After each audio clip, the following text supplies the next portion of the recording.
Are you ready?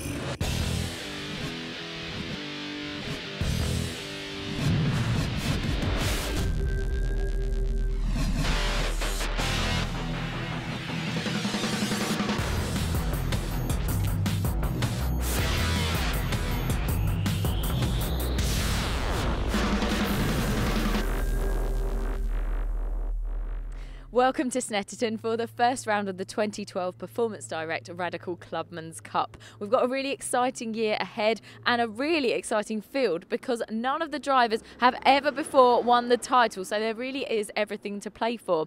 There's just two different classes now, the Pro Sports and the Super Sports, so it leaves a really even playing field and we can hopefully see some really exciting racing. So Richard, you're back again here in 2012 for another season with Radical. You've got a new car as well? Yeah, that's right. Yeah, I thought I'd have a new car again for this year. And what's the main difference with the new car? It's just got paddle shift, that's the only difference. Okay. Otherwise it's exact same spec, same colour. People just think I've cleaned it. And you're not just successful with Radicals though, are you? You've also been the bike sports champion for 2010 and 2011. Yeah, that's right. I've been driving in both championships for about 4 years. And I've had the championship in 2010, 2011, and I'm going out to try and defend it again in 2012. Good stuff. Well, best of luck with that. And how do you think you're going to be getting on with the Radical season this year? I'm going to struggle by today's qualifying times. How did you do? 13th on the grid for the first race, 12th I think for the second race, but there's some racing to do yet. Well, there's a lot of PR6s out there on the grid as well, aren't there? Yeah, it's a good year for PR6s. It's nice to see there's about 10 out on the grid. So yeah, it'll be good competition. About to catch up with Ian Charles, who is another one of the Clubman's Cup racers who's upgraded their car. You've now got a PR6. How are you getting on? Oh, we're starting to enjoy it, learning how to use it. It's I've actually gone quicker all the time I've been out in it, each trip. So we've got some more to come yet. But starting to enjoy it. It's a little bit more lively than the previous one. And you've already qualified for today's racing, haven't you? So you're 21 on the grid, which obviously isn't the best place, but you know, you could make up a few positions from there. Oh, as I say, I'm quite happy with that because I'm actually still learning the car, and as I say, going quicker every time I'm out in it. So there's some more to come yet. Need more testing. New season, a new car. You've upgraded. Yes, I have. I've moved up into the Pro Sport class, the PR6. Just a lot quicker, and it's great being in the field with a load of cars competing against them. So really enjoying that so far.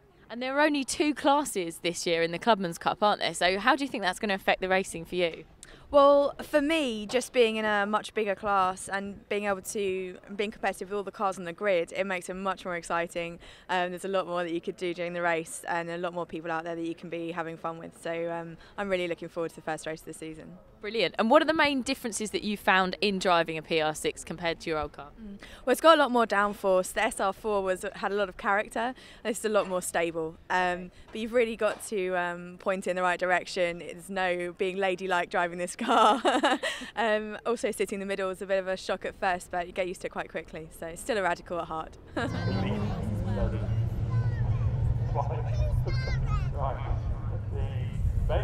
We're just in time for the start of race one of the Radical Clubman's Cup here at Snetterton. Very exciting. All of the cars are revving up just there behind me, and none of the drivers has yet won a title. So let's see who comes out on top. Thanks, Lucia. We've got 23 contenders for the first round of the 2012 Performance Direct Radical Clubman's Cup, and heading up in qualifying was Matt Bell, returned to racing after 3 years out. Alongside him, front row of the grid is Martin Brooks. Row 2, Gary Kane and Tom Jordan. Row 3, Bradley Smith and Steve Burgess. Ahead of the field for what promises to be a very lively start to the 2012 season. Drivers one last chance to inspect the Snetterton 300 circuit. Back onto the grid, here's Mark Abbott. What sort of start can he make? Likewise, Bradley Smith up close against the pitbull there in 5th position. Cars just at the back of the pack. David Frankland and Peter Penfold coming to position. 5-second board is out. Size the gantry time. The red lights are on now. We're about to go racing for the first time this season. Out go the lights and away we go. It's a good start from pole from Matt Bell. It's a brilliant start from Mark Abbott as he flies through the field. When he passed Tom Jordan and Steve Burgess, I make that 4th position as Gary Kane challenges into Richards the first time into the lead. The race though, it's Martin Brooks who has taken lead the race.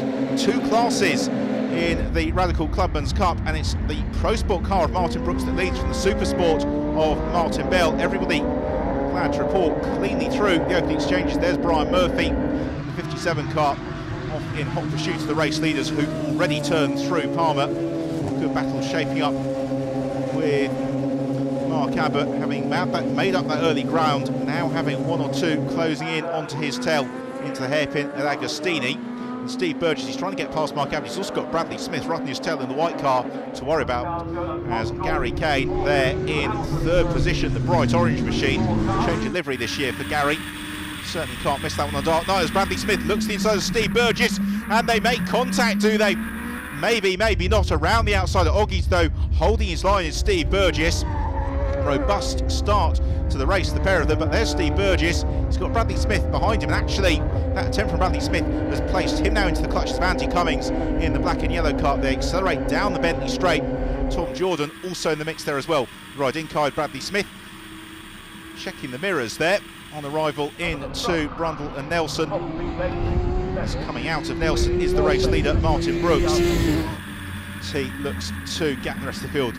Bradley Smith not quite close enough, so says he'll look to get the sprint into the bomb hole. And Mark Abbott's now got Steve Burgess on his tail. Andy Cummings just slipping back slightly. The rest of the back stream through a spin there from Graham Ridgway. He goes around now. Will he be passed by daughter Jennifer? The 88 car was the one to watch for. He may just get away with it. Look at this into Murray's, and Mark Abbott goes down 2 places in one go. Burgess through, Bradley Smith is through. And now Mark Abbott, though, looking to fight back along the centre straight in car with Abbott. Bradley Smith to the inside now. You'd expect the Supersport car of Bradley Smith maybe to have the legs as they turn into riches. That's exactly the case. So Mark Abbott, unfortunately, unable to reclaim that position. He's also got now Andy Cummings closing in onto his tail.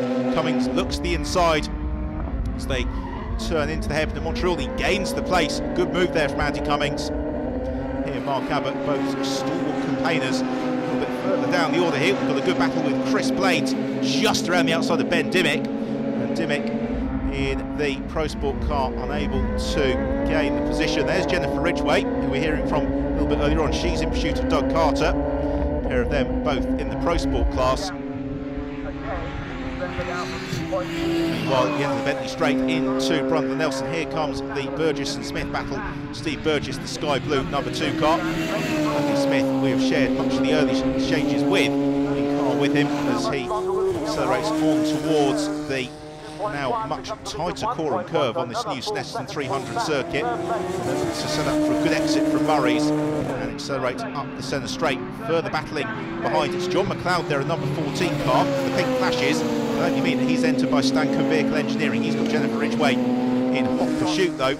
And at the head of that little tussle is Shane Porter in car 40, and Ridgway goes the move there and goes through up the inside of John McLeod. That's a great move from Jennifer Ridgway. Now what can John McLeod do with regards to fighting back up the centre straight? That is the midfield battle, none of which is concern here for the 2 leaders, because Martin Brooks has been caught by Matt Bell. Bell, the ex-Formula Palm Rowdy racer, as we were saying at the start, hasn't raced for 3 years. He just got his licence, so he could go and compete in some track days. And he thought, well, I'll come racing again.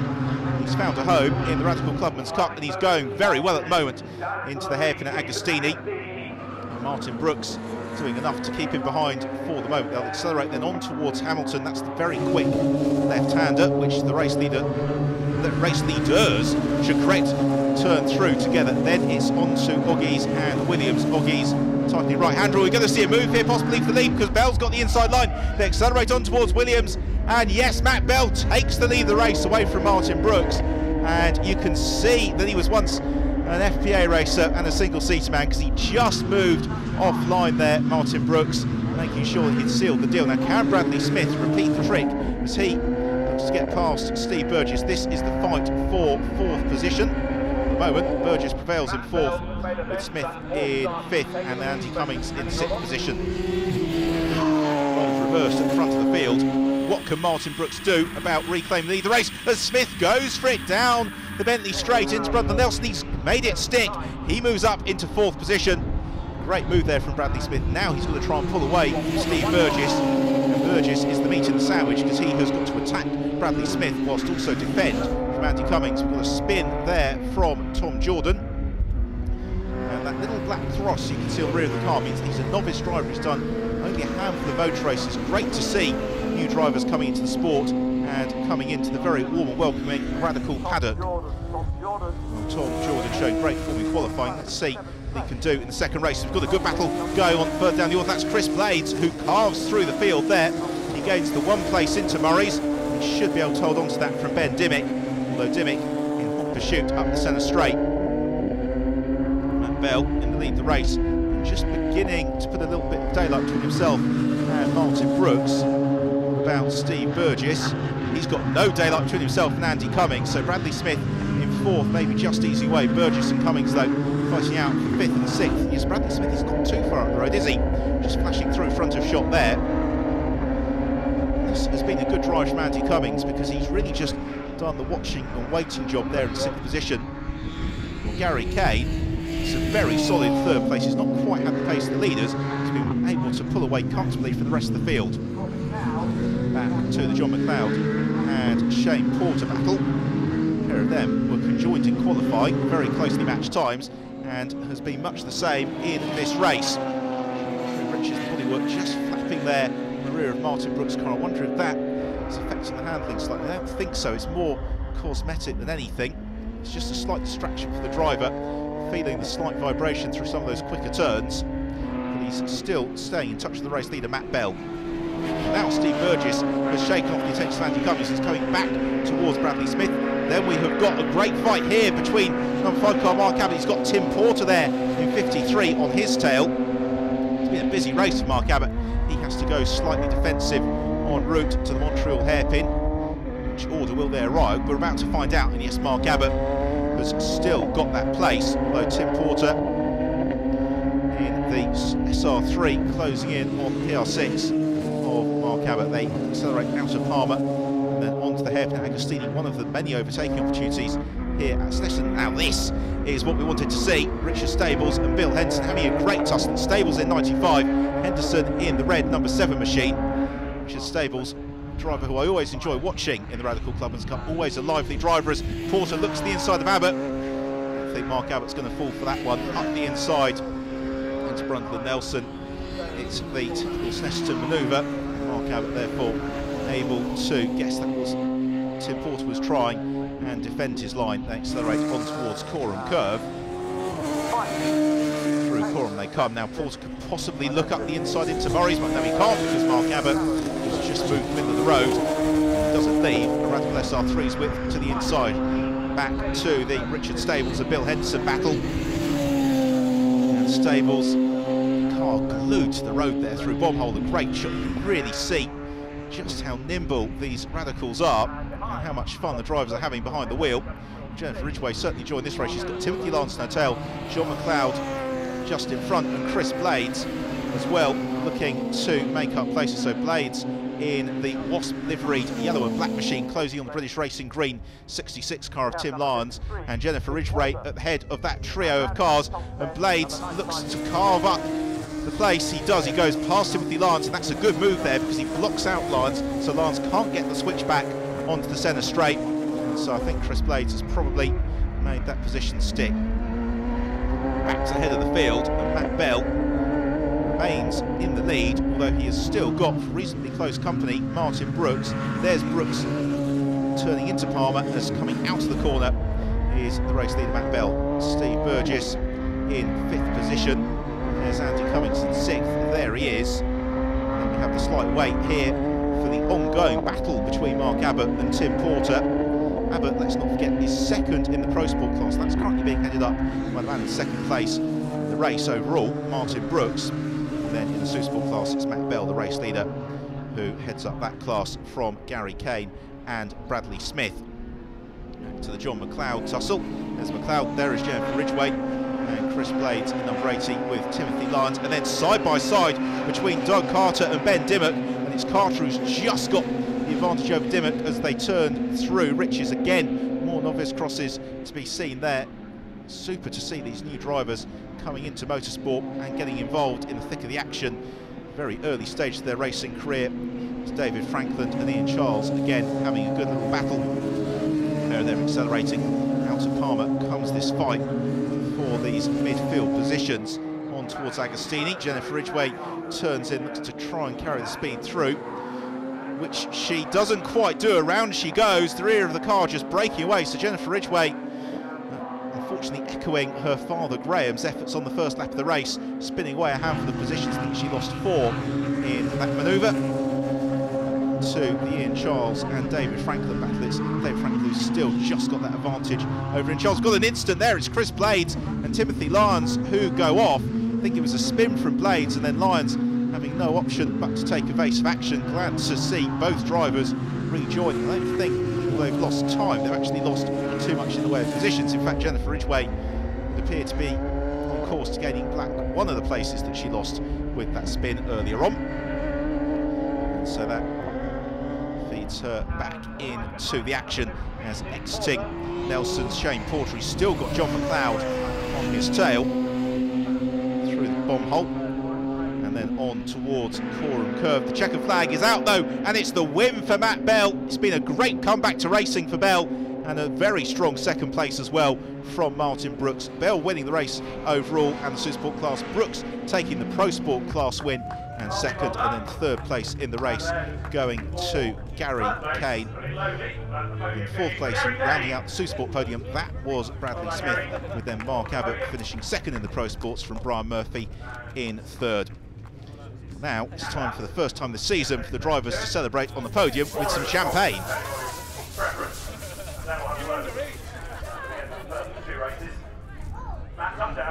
So Matt, congratulations, first place for your first race out here this season. How did you get on? It was very good, to be honest with you. I can't complain with setting first, and I think I got the fastest lap as well. I was just awful on the start line, to be honest, but it's my first ever race in this car, so I don't know how many revs to give it. The main issue was not to stall, and I didn't do that. I dropped down to second, lost a load of time on the first couple of laps, reeled him in and managed to get past. Brilliant stuff. And you're also racing in the UK Cup as well, aren't you? So you've got 4 races today. Yeah. You seem a bit unsure. I'm sure I'm doing them. I'm not sure how I'll be after them. That felt like quite a long race. I mean, it's been 3.5, 4 years since I last raced. So getting back into it is quite difficult. But 40-minute races, it's going to be tiring. And how did the race go for you? Can you talk me through it? I made a great start and got a really good lead. I think I was 2 or 3 seconds up after a couple of laps, but those SR3s, the tyres just come in, and the PR60 tyres just go off a little bit. So I got reeled in, unfortunately, but when he got past, I tried to keep close and force him into a mistake, but he drove really well, and he made no mistakes, and I just didn't get close enough, unfortunately. But second's good enough for me. He won the class, good for the points, playing a joker this weekend, so it's a good start for me. Oh, brilliant. And there's still race 2 to go, of course, as well. Race 2, we'll try a couple of changes in the car, try and get some of the pace back from qualifying, and fingers crossed make another good start and then hold it on right to the end. So, Gary, congratulations on 3rd place for race 1 with the Clubman's Cup. You qualified 3rd as well, so you managed to hold on to that position the whole way through. Yeah, it was I was surprised to be 3rd in the first place, so yeah, it was a bit lonely, to be honest. They were gone and there was no one to play with, so I thought I'd make it exciting by spinning on the green flag lap and going through the field that way, so that was it. I'm happy. Always good to add some excitement. Yeah, I think so. The crowd seemed to like it. I heard something, I don't quite know what it was, but yeah, it was good. It was good. The car's okay, so we've got a busy day today, so we're doing the UK Cup as well, so one out of the way, undamaged, roll on the next one. And you're racing SR3. Have you made any changes to the setup from last time you were racing? Yeah, it's a brand new car, so it was finished on Wednesday last week, so yeah, it was out the box okay, but we've made a few little changes and it seems okay, but yeah, it's quick today, so it's nice. Yeah, it's a good car.